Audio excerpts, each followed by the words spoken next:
Hello guys, it's been a while. It's been a while. I will be trying to make yung cream puff, cream cheese, artificial cream cheese. So Before we start, hi, my name is Joy. I'm currently a third-year accountancy student in SLU Baguio. For this video, let's talk about, is it worth studying in Baguio alone? I have this little container. San Rival guys, galing from province.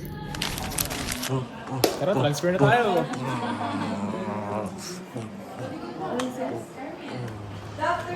Good afternoon, ma! Let's talk about how I spend my money. For every other day, I eat lunch with my friends at school. Most of the time, nagbabaon lang din ako.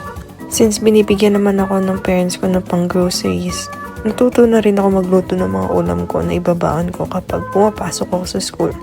Mas malaking tipid kasi siya kaysa yung pabili-bili lang ako ng mga lunch. Sa groceries, kasama na rin yung mga bread and pastries na gusto ko, tas mga merienda, snacks ng mga gusto kong bilhin or mga kakainin ko sa mga susunod na araw. Kasama na rin dito yung mga chocolate and yung mga pinapapa ko habang nagre-review. Hello guys, nandito na ako sa dorm tapos brown out kaya ilam ko. Sakto guys, nagka-kuryente na.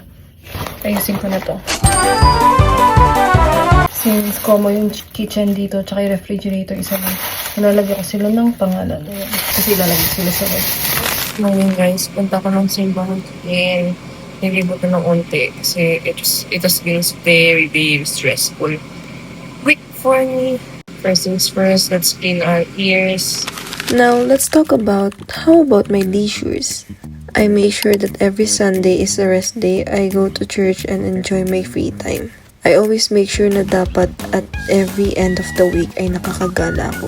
Maganda ring practice to guys para kahit papano na-relax yung isip mo kasi diba mula Monday to Saturday nag-aaral ka na girl, so talagang mini-make sure ko na kahit papano is nakakahinga ko para hindi ako mapano kasi kinabukasan Monday na naman. Para rin kahit papano may nilook forward akong gagawin sa araw na yun which keeps me motivated throughout the whole week. Katulad niyan ito, may bagong buffet na naman kaming nakita so tinry namin siya and sobrang sulit talaga guys.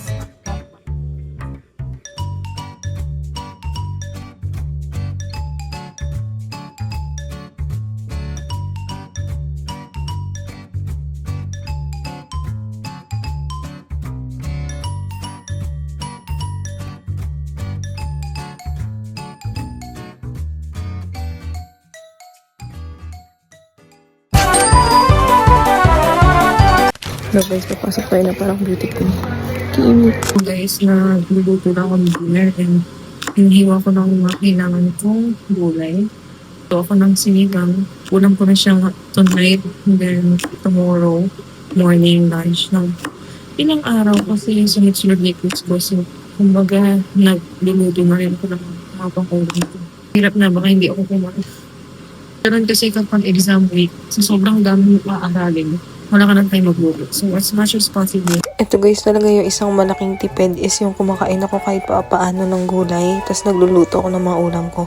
Girl, kahit hindi ako kumakain ng gulay before, dito lang talaga ako sa Baguio natuto kumain ng gulay. Kasi tipid. You know? Tapos guys, kaya umabot lang ng 3K yung monthly groceries ko kasi puro whole foods yung binibili ko. In short, yung mga baboy, na laman, yung mga chicken. Tapos yung gulay kasi sobrang mura lang dito sa Baguio. Kaya nagluluto na lang din ako. At least alam ko pa kung paano niluto yung kinakain ko, di ba? Tsaka depende sa week. Kunwari, next week kasi puro exams na kami and quizzes. So, during this week, talagang nagluluto na ako at hindi lang isa yung niluluto kong ulam. Iba't ibang ulam din para if ever nilalagay ko na lang sila sa rep, tas ina-alternate ko. Para marami kong option tapos para hindi rin ako maumay na puro sinigang lang ako sa buong 3 araw. Tsaka minsan lang din ako magprito, madalas may sabaw sila.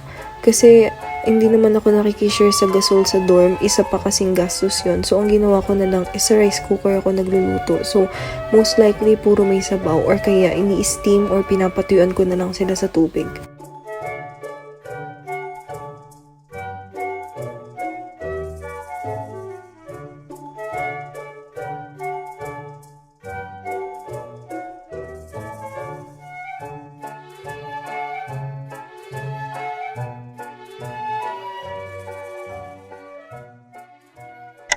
Hello guys, nag-stress eating ako.